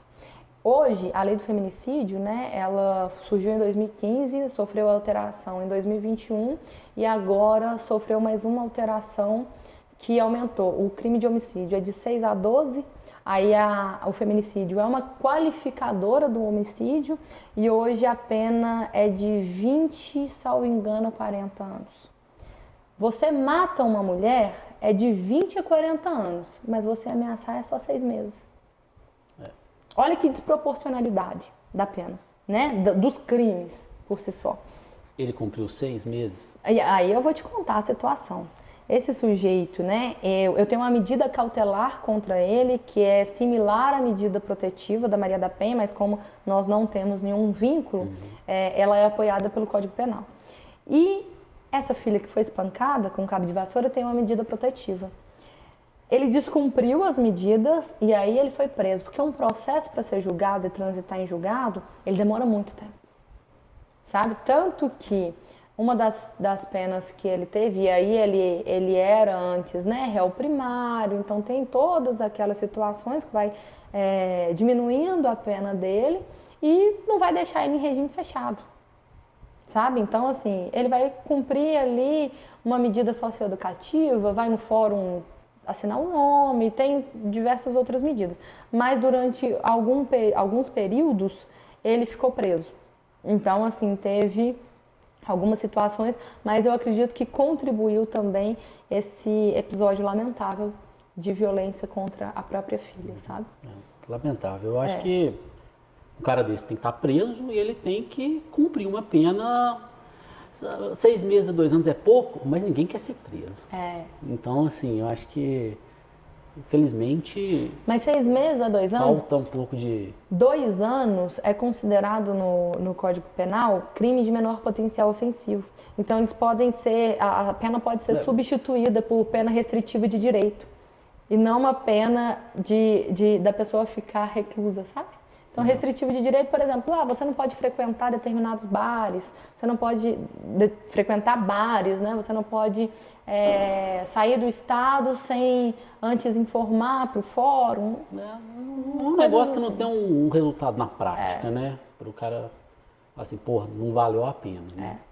Mas aí a gente vai criando essa maturidade. Quando você fala assim comigo, Damires, quando você se viu naquele lugar lá, você com certeza se deparou com situações que você achou extremamente difícil. Você citou, por exemplo, leis orçamentárias. Você é de exatas, meu amigo, mas eu não sei fazer uma conta de 2 por 2 sem ter uma calculadora do lado, sabe? E eu sou extremamente humana, mas a humana da humana, sabe? E aí, eu me vi com a necessidade de entender mais sobre o direito público. E é onde eu te conto que as mulheres são extremamente cobradas. E como as mulheres são extremamente cobradas, elas tentam se qualificar a todo momento. E aí eu começo a fazer uma pós-graduação em Direito Público e faço uma extensão dessa pós-graduação em Direito Público, que é em Direitos Humanos, e a extensão em Direitos Humanos foi realizada na faculdade que eu te contei, que era meu sonho fazer um mestrado, que foi em Coimbra, em Portugal. Então, eu fico... Foi 2 anos, né, de pós-graduação, e aí eu faço essa pós-graduação para criar essa maturidade e saber o que eu estou fazendo naquela Câmara. Porque não basta a gente votar numa pessoa, Tiago, e ver que ela é representativa. Suponhamos, a Damires. A Damires é uma mulher lésbica que luta pelos direitos da pessoa com deficiência, que luta pelos direitos da pessoa idosa. Eu tenho ali pautas que são caras para mim, sabe? E aí você olha para mim, suponhamos, né? Você me vê uma pessoa representativa apenas por ser mulher e apenas por ser lésbica, por exemplo. Mas eu sou capaz de estar naquele lugar? Porque a representatividade ela é extremamente importante. Mas e aí eu volto a dizer novamente, não estou dizendo que eu estou certa. Porque existem pessoas que não têm, às vezes, qualificações profissionais, mas também sabem fazer o serviço delas, que é estar ali representando a população. Mas eu, Damires, me cobro para ser e fazer o meu trabalho com excelência. Erro. Sou extremamente humana, reconheço os meus erros e tento ser melhor a cada dia, a cada momento, sabe? Mas eu me sinto com a necessidade e eu tenho essa cobrança pessoal de querer entender, de querer fazer a diferença nesse espaço. E é onde eu vejo que muitas mulheres não se candidatam às vagas que você mencionou porque elas se cobram muito. Eu acho importante as mulheres se cobrarem menos. Eu tenho exemplo dentro de casa, né? Minha esposa ela se cobra demais num ponto. Eu falei, pô, já tá bom, você já tá bem, já tá dando tudo certo. Às vezes ela chega pra mim e ela fala, nossa, eu tô com esse problema, que um negócio, esse negócio é mais sério e tal, mas assim, pô, ela vai resolver, ela tem condição. Aí ela resolve, ela chega no dia, não, resolvi. Aí eu olho pra ela e falo, qual que é o próximo problema que você vai tirar da cartola? Você vai pegar assim, vai falar assim, tá aqui. Porque realmente, vocês se cobram demais e a gente vive o dia de amanhã. Eu sou muito ansioso e não chego nem perto da minha esposa em questão de ansiedade, né? E, pô, aí é um apelo que eu faço, né? Pra fazer para você e para as mulheres que estão assistindo. Se candidatem, participem, né? Dessas questões, porque é importante. A vaga está lá. Não tem candidato suficiente. Precisamos de mais mulheres. Precisamos de mais mulheres e tem mulheres querendo. A conta fecha. Fecha. É só organizar tudinho que todo mundo fica feliz, né? E até quando, né, a gente está nesse espaço, a gente tem olhares e tem vivências que faz nós desenvolvermos políticas públicas extremamente importantes para a sociedade que muitas vezes não são vistas pelos homens. Eu digo muitas vezes porque os homens também podem observar e podem fazer. Lá quando eu entro em 2021, né, meu primeiro ano de mandato, e começo a fazer pesquisa sobre essas políticas públicas, eu fiz um levantamento de dados que dos anos de 2017, 18 e 19, comparados a 20 e 21 e o início de 2022, a violência contra a mulher, na verdade, 2017, 18 e 19 comparados... Não, 18, 19 e 20 comparados a 21 e 22, a violência contra a mulher em Lafayette cresceu 200%. E eu te contei aqui que nós não tínhamos políticas públicas específicas para o enfrentamento da violência contra a mulher. Cresceu. É uma dúvida que eu tenho. Porque, na minha visão, a violência tem diminuído no geral. Entendo que a violência contra a mulher também diminui. Achismo meu. Mas os números mostram que cresceu. Né? Cresceu a violência ou cresceu a notificação? Essa é sempre uma pergunta que todas as pessoas fazem. E é uma pergunta extremamente difícil. Não, para se responder, porque hoje nós empoderamos as mulheres e mostramos para elas que tem políticas públicas de proteção. E a partir do momento que a gente mostra que é possível denunciar e que ela vai ser protegida, a gente incentiva esses números a crescerem. Só que a gente também acredita que, para além de o número ter crescido, ainda não é o suficiente, porque muitas mulheres ainda não têm a coragem de denunciar. Então, nós temos uma subnotificação desses dados de violência doméstica. Concordo com você. E aí, quando a gente vê, né, todo esse viés da violência crescendo e a gente não vê na política pública um apoio, a gente busca por implementar o Centro de Referência da Mulher, que a gente inaugurou no dia 8 de março de 2022, que é o Dia Internacional da Mulher. E nesse centro de referência tem apoio psicológico, jurídico e social para a mulher vítima de violência doméstica. E a partir desse ano a gente implementou também uma pedagoga para acompanhar os filhos desse casal que trouxe ali a violência doméstica para essas crianças. E aí, cara, mais de 400 mulheres já passaram pelo Centro de Referência da Mulher hoje. E a partir deste ano, nós conseguimos implementar uma luta desde 2021, por isso que a política pública ela é muito burocrática e muito demorada.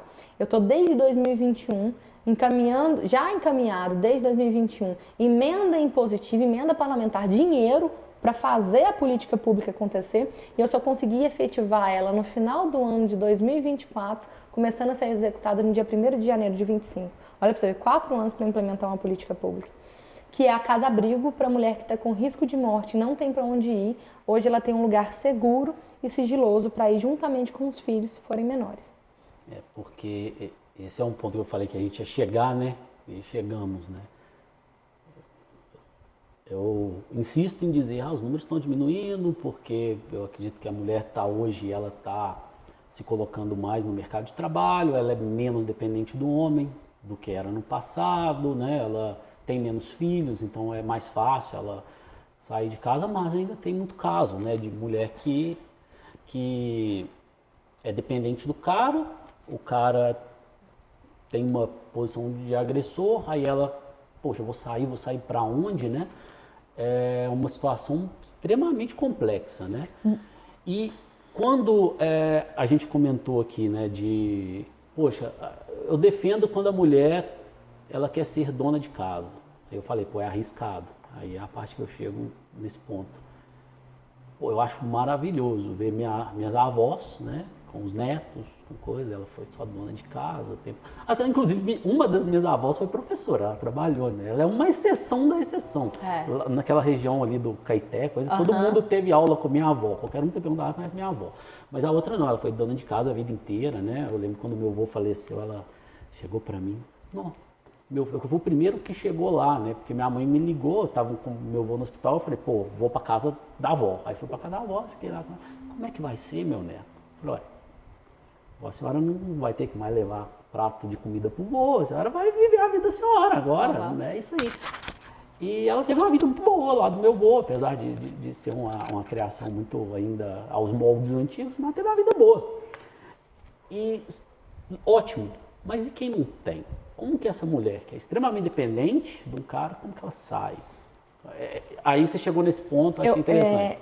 A violência contra a mulher, eu falo que ela não tem padrão social, ela não tem hierarquia social, ela não tem padrão financeiro, não tem cor, apesar de que as mulheres, né, a gente precisa também de trazer um recorte que as mulheres negras são muito mais violentadas do que as mulheres brancas, mas as brancas, né, também têm, no contexto da violência doméstica e familiar, né, ela está tão suscetível também quanto.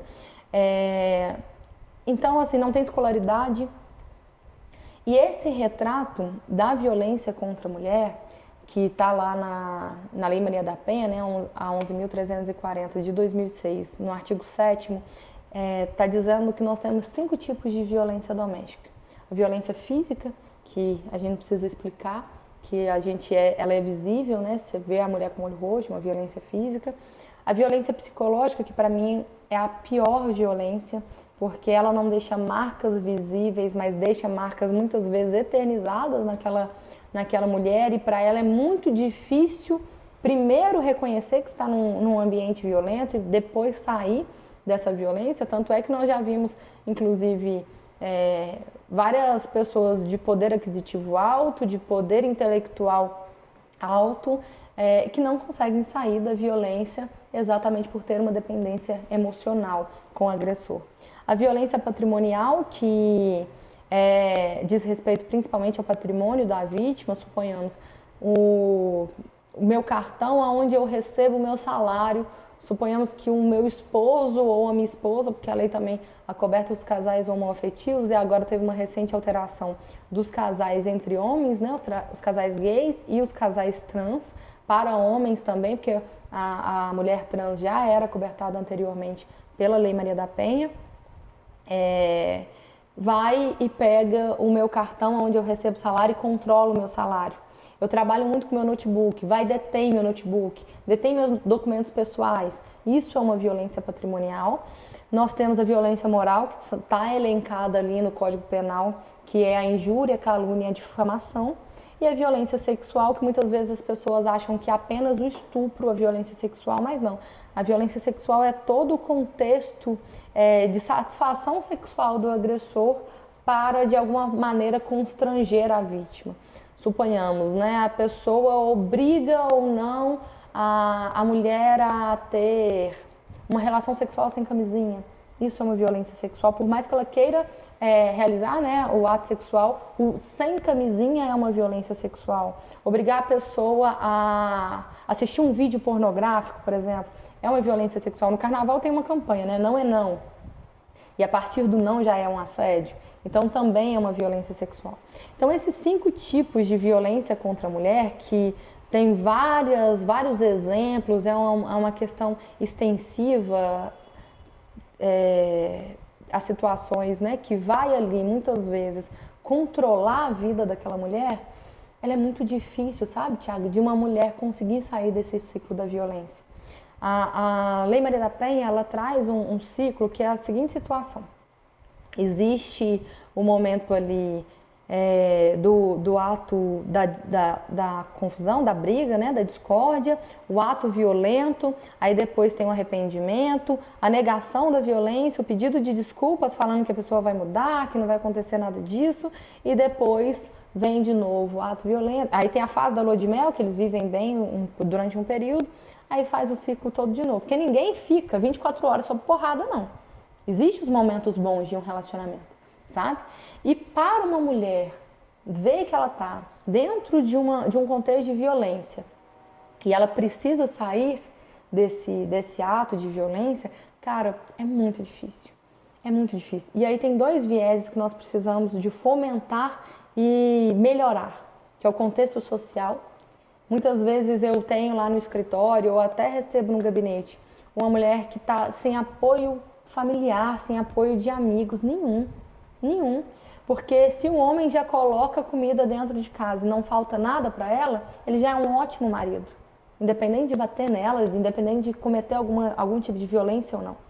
Então, se não te falta nada, você tem que manter nesse relacionamento. Eu já escutei muitas mulheres falando assim, que contou a situação de violência para mães, para irmãs, para as amigas, fala, poxa, mas você não vê seu pai também era assim, você não vê aí você fala com sua avó, poxa, mas seu avô, deixa eu te contar, senta aqui, ele chegava em casa do trabalho, muito estressado e tudo mais, e aí a gente tem que entender, o homem é assim, e a gente não tem que entender, o ser humano não pode ser assim, sabe? E aí tem esse contexto social e tem o contexto da política pública. Porque se essa mulher vai fazer a denúncia, se essa mulher vai requerer a medida protetiva, quem que vai dar apoio para ela? E isso é um contexto, é uma necessidade de política pública. E aí, quando a gente, né, faz essas políticas públicas na nossa cidade, a gente fala para essa mulher que ela tem apoio. E aqui a gente tem uma vara específica de violência doméstica no fórum, a gente tem a patrulha de prevenção da violência doméstica da Polícia Militar, que a partir do momento que a mulher requer a medida protetiva, e muitas vezes isso me é perguntado. Teve um caso no meu escritório, isso antes de eu estar vereadora, que a mulher falou assim: Damires, meu marido chega em casa, ele amola o facão dizendo que vai me matar junto com as minhas 2 filhas. O que uma medida protetiva, um pedaço de papel, vai fazer com que esse cara não me mate? Você acha que eu tinha resposta para ela, Thiago? Não. Tantas mulheres que já foram mortas com medida protetiva. E eu disse para ela assim: olha, fulana, eu não tenho como te ajudar a dizer que ele não vai te matar. Mas você concorda comigo que você está correndo risco de morrer todos os dias? Vamos tentar? E aí a gente tentou, a gente foi com a patrulha de prevenção, que ela acompanha a vítima e o agressor por 60 dias, para mostrar para o cara que ele não pode procurar essa vítima e para tranquilizar essa mulher que ela tem ali uma proteção da polícia diante dessa situação. E eu falo muitas vezes que a mulher que está sob violência, ela parece um casulo, sabe, de uma lagarta dentro de um casulo, que é aquele casulo feio. E quando ela sai da violência doméstica, ela se torna uma borboleta colorida e liberta, maravilhosa, batendo asas por aí. E é o contexto desse exemplo que eu estou te contando. Ela que dependia financeiramente dele, começou a vender bolo. Hoje ela tem um trabalho formal e, posteriormente, né, foi para essas políticas públicas que deu apoio a ela. Então tem todo esse contexto e eu tenho assim pavor e chega a me arrepiar o corpo todas as vezes que eu escuto aquela frase: ah, essa mulher gosta de apanhar, é mulher de bandido. Não existe pessoa que gosta de apanhar, nem animal gosta de apanhar. E aí tem todo esse viés que nós precisamos lutar para proteger essa mulher. Nós precisamos dar apoio uns para os outros, e eu falo da necessidade dos homens também estarem nessa luta, sabe, Thiago? Porque muitas vezes o homem é o agressor, o homem é o que mata. E se esses homens não conscientizarem os outros homens, cara, a gente vai viver uma sociedade extremamente hostil. E, nossa, eu poderia falar aqui a noite inteira para você, diante de várias pesquisas que a gente tem, que até vou citar um exemplo e você vai me confirmar. Na sua rodinha de amigos da escola, se tivesse ali passando uma menina e um dos seus amigos da escola mexesse com essa menina, se todos os outros não rissem ou não mexesse com essa menina junto, ele não era criticado ali nessa rodinha de amigos? Com certeza. E isso é a nossa sociedade. E aí, muitas vezes, esses homens na vida adulta, eles apoiam uns aos outros nos atos violentos. Mas é muito difícil um homem chamar a atenção de outro diante dessa violência. E aonde eu falo que eu invejo vocês homens, o quanto vocês são parceiros e o quanto nós mulheres precisamos ser. Porque às vezes, e eu falo da nossa sociedade, muitas mulheres também são machistas. E a gente precisa desconstruir o machismo diariamente, porque o machismo, ele é uma questão cultural, é uma questão que a gente precisa desconstruir na sociedade, sabe? E aí, é esse viés que é preciso ser tratado, né? E tem um livro de uma autora nigeriana que eu gosto muito, que é a Chimamanda Ngozi. Ela tem um livro muito pequenininho que se chama Sejamos Todos Feministas. O feminismo que é, né? Muitas vezes as pessoas têm uma ideia equivocada do feminismo, acham que é aquele bando de mulher que tem sovaco cabeludo e queima sutiã em praça pública, né? Mas o que é o feminismo propriamente? As pessoas acham que o feminismo é o contrário do machismo. O machismo é de fato, o que a gente está dizendo aqui, é essa sociedade masculinizada, patriarcal, que violenta e mata as mulheres diariamente, acham que as mulheres têm que ser submissas aos homens, e as pessoas acham que o feminismo é o contrário disso, que é as mulheres querendo ser superiores aos homens. Existe essa corrente ideológica das mulheres querendo ser superiores aos homens? Sim. Essa corrente se chama femismo. E o feminismo, ele vem para desconstruir essas duas correntes e dizer o seguinte: homens e mulheres são diferentes, certo? Sim, nós somos diferentes e basta olhar para nós dois aqui, só duas pessoas que nós somos diferentes, temos perspectivas diferentes de mundo e de sociedade também. Mas até de acordo com a nossa Constituição Federal no artigo 5º, nós somos iguais perante a lei. E aí, o feminismo ele busca essa equidade de gênero. O que seria a equidade? Na sociedade, as mulheres elas enfrentam diversos obstáculos para alcançarem lugares, muitas vezes, que são muito facilmente alcançados por homens. Né? Existem barreiras domésticas para essas mulheres alcançarem essas posições. E a equidade, ela exatamente tenta fazer com que essas mulheres tenham as mesmas oportunidades. Você mede quanto? 1,71. 1,71. Eu meço 1,61. Nós temos exatamente 10 centímetros de diferença. Vamos supor que à frente de nós dois tenha um muro de 1,65 m. Você com 1,71 m, nós dois estamos atrás desse muro em pé. Nós dois estamos aqui com o muro à nossa frente. Nós dois conseguimos ver para além desse muro, sim ou não? Não. Você consegue? Sim. Eu não.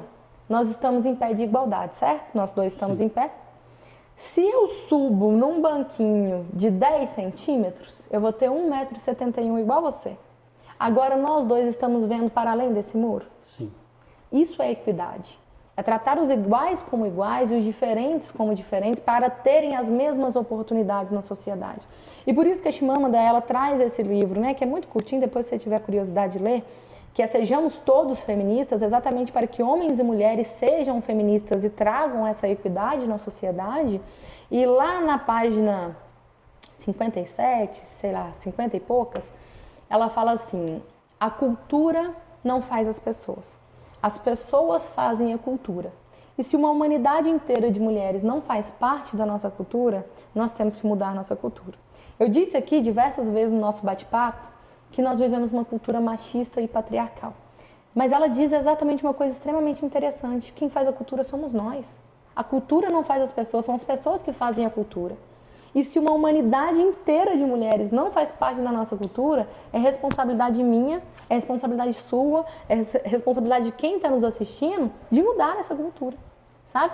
Então é esse o viés. Eu falo muito, né, Thiago? Vou falando, você falou assim, o povo que vem aqui fala mais ou menos 1 hora, 1 hora e meia. Se bobear, nós estamos falando aqui já tem um tempão e eu nem sei o quanto. A gente falou mais tempo com a câmera desligada do que com ela ligada. É. Mas é isso. Ô, Damiris, pô, te agradeço muito, né, você ter trago essas questões de forma simples, né, que explica bem, agradeço demais, mas, pô, aproveitar sua presença aqui e entrar em outros assuntos, sim, né? sim. Assuntos mais leves, menos polêmicos. Sim. Lá de futebol, você joga futebol. Eu jogo, sou boa, viu? Se eu não tivesse, inclusive, abandonado minha carreira, eu estaria aí equiparada a Marta, tô brincando. A seleção brasileira feminina tá sem Marta, sem Cristina, sem Formiga. Sem Formiga, tá pesada, não tá? Não vai, tá. Mas tem menina boa também lá, só que o time precisa estar mais arranjado, aparecendo. Acho que o futebol brasileiro... Tá meio capenga, né? Tá, todo ele. Desde o feminino ao masculino. Eu tenho que perguntar, você pode ficar brava comigo. Você falou que você tem uma companheira. Sim. Ela deixa você jogar bola? Deixa, ela joga também. Então é bom pra caramba. Nós jogamos, inclusive quando a gente tá em time oposto, meu filho, nossa, aí que é pesado. A gente briga, você acredita? E tem um outro viés também. Eu sou cruzeirense e ela atleticana. Pensa o inferno que é a nossa casa. É de boa, se souber levar, né? É mais ou menos. Quando tem duas pessoas que são extremamente ferrenhas, hoje eu tô deixando a coisa mais de lado. Você fica olhando pra ela fazendo assim? Fico. Fico, mas aí ela vem com aquela historinha do 9-2, é um inferno. 9-2 não existiu. Não existiu, mas na cabeça de atleticano, vídeo. né? Tem vídeo do Willy Gonzer narrando? Não tem. Aquele trem do gelo, que gelo, pra mim isso aí Exatamente. Nada mas vamos falar então de cruzeiro, né? Você é cruzeirense, eu também sou. Tá... Eu não fico falando muito hoje em dia, mas eu também sou, né? Tem uma passagem, né? Eu vi na sua campanha, na última campanha sua, você pedindo ao pessoal, vota em mim. Porque, eu não ganhei ainda não. Eu preciso de votos, né?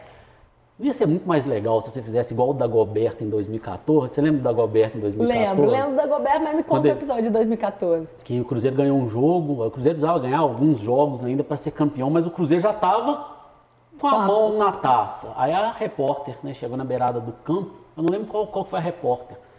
Ela chegou, acho que foi até uma que uma vez o Ronaldinho Gaúcho conversou com ela, mas ela chegou e falou, pô, Dagoberto, você tá aí comemorando, feliz, ele tinha subido na trave, tava cantando a música do Cruzeiro, ele não sabia a letra, ele tava cantando ali.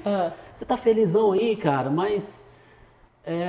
e aí, o que você acha? Já ganhou? Já tá no clima de já ganhou ele? A gente tem que falar que não ganhou e tal, mas já ganhou já, cara. A taça tá aí, entrega logo a taça. Ia ser bem mais legal se você fizesse isso. Tinha essa possibilidade, mas a política ali... Nossa, o meu maior medo era esse, Thiago. Porque o que eu mais escutava era exatamente isso. Poxa, a Damiris já ganhou. Não precisa de votar nela. Vou votar no meu time que a Damiris já ganhou, né? Cara, e cada voto é importante, sabe? Com certeza. E o meu medo era esse. Não existe eleição ganha. Existe se você reconhece o meu trabalho, se você acredita que eu sou representativa, acredita o seu voto em mim. E aí, graças a Deus, né, a gente teve uma votação extremamente expressiva, muito positiva. E eu acho que aconteceu muitas vezes das pessoas já verem, né, que eu estava em tese, mas não estava, mas tinha uma perspectiva positiva de estar eleito e votaram em outra pessoa. Porque muitas me disseram isso. Damiris, eu vi até aquele seu vídeo, eu achei ele muito importante, porque eu escutei muito isso. De fato, eu votei em uma outra pessoa, mas que bom que você foi eleita e tudo mais. Então, há essa necessidade aí de fato. Esse ponto aqui é mais polêmico, né? Acho que vem aí, pelo menos metade da população de Minas Gerais é afetada por isso. Acho que é assunto sério, né? O Gabigol. Gabigol veio... Você acredita que eu fui na apresentação dele? Lá no Mineirão? Eu vi, eu fiz o dever de casa, eu vi no seu Instagram. Eu pensei em bloquear, que eu tava puto com ele. Mas ele deixou a gente sonhar, né? O Pedrinho deixou a gente sonhar, né? Gabigol, Dudu, Cara, foi muita expectativa criada. Mas Dudu foi legal, Dudu com a Leila foi legal. Aquilo ali é absoluto cinema, né? Sim, deu ali um gás, né? Mas... Você é advogada? Eu não gosto muito de advogado. Acho que advogado, igual eu falei, das leis, ele vai enrolando ali. Mas você viu o caso do Dudu com a Leila, né? Que ele postou, né? Estava brigado, aí ele falou assim, não esquece, VTNC. Ele postou isso na internet. Aí a Leila processou ele, ficou puta com ele, processou ele. Aí o advogado, eu não gosto, mas a gente tem que reconhecer a genialidade do advogado. Ele falou assim, não, VTNC pode ser qualquer coisa. VTNC pode ser vim trabalhar no Cruzeiro. Eu falei, meu Deus. Nossa, eu não vi isso, cara. Ele não jogou nada, mas só esse episódio acho que valeu a contratação dele. Depois você pesquisa lá, foi sensacional. Eu não vi essa situação. Tá, mas vamos falar, Brasil, né? A gente falou de Lafayette, eu sei que o vereador age um pouco no âmbito nacional, né? Tem alguns temas, inclusive a gente nem entrou aqui porque não está na alçada do vereador, mas vamos falar de Brasil, né? Vini Júnior, aquele menino lá, Rodrigo, Rafinha, não dá, né? Você é nova, não sei se você viu, se você lembra de eu lembro. Ronaldinho, Romário jogando junto. Era outro tipo de futebol, né? Era futebol, né? O que está acontecendo? Sei, cara, eu acho que essa geração aí, vamos colocar ela como uma geração que tá difícil de engajar, né? Eles tão difíceis de pegar a bola e fazer o dever de casa, né? Vive disso, recebe milhões pra isso. Exatamente, o menino Ney... E não Ney... consegue encaixar o trem. O menino Ney, cara, joga bola, joga, excelente. Um dos melhores que eu vi jogar, mas só tem ele também. Né? Mas aí é o famoso cai-cai, né? Ele é dito como cai-cai. Então, assim, galera também vai nele? Vai em cima dele. Eu acho que ele pensa assim, vou ganhar a mesma coisa amanhã, eu não vou arriscar aqui na seleção. Deixa eu dar uma deitada na grama. Esse negócio de trazer treinador de fora do país. Tem muitos bons, né? Mas, assim... O Renato Gaúcho, o cara da polêmica, tá faltando isso na seleção, pode falar. Eu acho que pra dar um pouco mais de gás, né, na coisa, trazer o futebol do rei do Rio. Chegar firme, né? Pode ser que sim. Pode. Camisa vermelha da seleção, você viu hoje? Você não deve ter visto, você trabalhou o dia inteiro, né? Você não tem, eu pelo menos tenho tempo para ver ali. Você olha, camisa vermelha da seleção. Aí eu falei, é isso que faltava. Não, é isso aí que vai trazer o Hexa. E estão falando que a segunda camisa da seleção ainda vai ser não soltou, vermelha. não. Saiu Só tem algumas a notícias, especulação. né? A gente não sabe. Já pode ter saído aí que é fake news, né? Mas eu tenho uma receita para ver se é fake news ou não. Te garante com 70% de certeza que você está mais ou menos no caminho de saber que não é. Vê se está no G1, se está na CNN. Se tiver só no Instagram de uma pessoa, pode ser fake news. Aí eu olhei, tá, pô, saiu no G1, saiu um monte de coisa que esse negócio. Aí eu nem li a matéria, não. Eu vi e fiquei puto, falei, pô, não vou nem ver Então esse já negócio, é estranho. Eita. Né? Lafayette. Lafayette tem muita questão que a gente fica vendo, questão polêmica, né? Até teve esses dias aí, carreta furacão. Você prefere o Mickey ou o Fofão? É difícil, né, cara? Porque é engraçado que eu vejo que as crianças têm medo do Fofão. Minha menina adora. Isso é mesmo?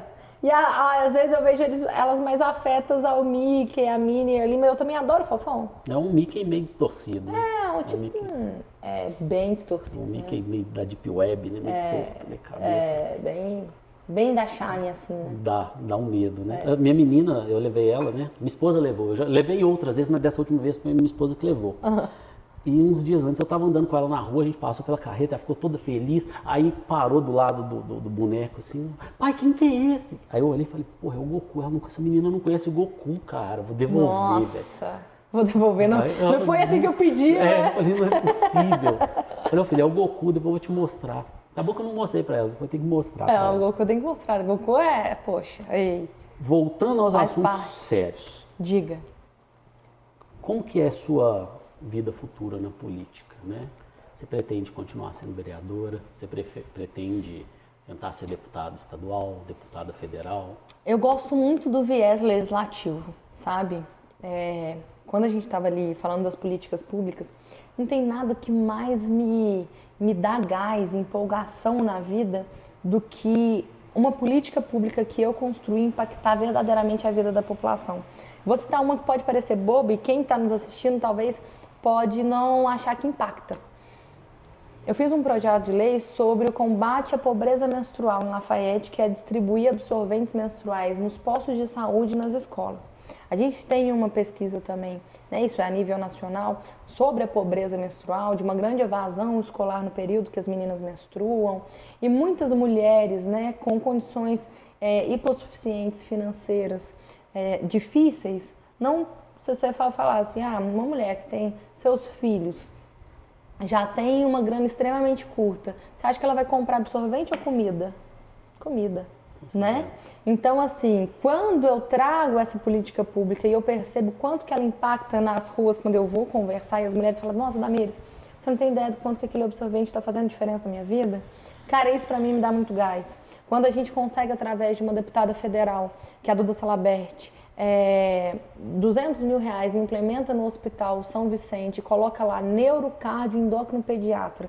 O neuro principalmente para as crianças que têm autismo, TDAH, e desde 2019 não tinha essa subespecialidade da pediatria no hospital, e aí a gente tinha uma fila de espera gigante de crianças que, sem esse laudo fechado, com um médico de fato, não conseguia ter monitor de educação inclusiva nas escolas, não conseguia ter um tratamento com remédios regulados, certinho.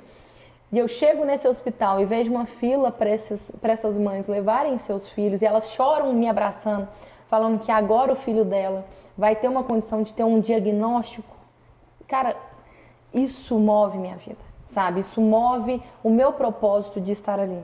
Eu te contei no bastidor aqui que eu não vejo a política como uma carreira. Eu acho que eu vou ter um prazo de validade que eu vou chegar e vou falar assim, poxa, eu acho que contribuí o suficiente e tá bom até aqui. Mas eu tenho muita perspectiva do que há de se fazer. Há muito a se fazer ainda, sabe? E nesse sentido de querer fazer mais, hoje eu vivo hoje do sentido de que eu estou vereadora e eu quero fazer o meu trabalho enquanto vereadora da melhor maneira possível. Se em 2026 vier o convite, né, para eu me candidatar a deputada estadual, isso eu vou ter que analisar lá na frente, mas se eu estiver fazendo um bom trabalho hoje, estar candidata novamente será uma consequência, sabe? Então, assim, eu sou muito pé no chão para as minhas questões, assim, arrisco, igual você falou sobre a autoconfiança, mas de uma maneira muito consciente, sabe? Então, minha perspectiva é o de viver o hoje e querer, de fato, fazer o meu melhor. Beleza. Certíssimo. Damires, eu tenho mais uma lista de perguntas aqui infinitas, né, de assuntos, mas já são 10 horas da noite, né, numa segunda-feira, né? Então, vamos combinar de finalizar? Você voltar depois, a gente faz uma conversa mais temática. Vai ter a parte 2, hein? Voltada para alguma coisa mais específica, ou traz alguém, faz um debate, alguma coisa do tipo, né? E queria te agradecer, te parabenizar pelo trabalho e te agradecer mesmo de ter vindo e de ter trago um assunto tão interessante de uma forma tão simples. Oi, Thiago, para mim foi uma honra. Eu nem percebi que esse tempo voou dessa forma, porque a conversa foi muito positiva, foi muito boa, foi muito leve. Eu gosto muito de pessoas, igual eu te falei, conversar com as pessoas me abrem horizontes. Eu acho que a gente se constrói em pessoas melhores dessa forma.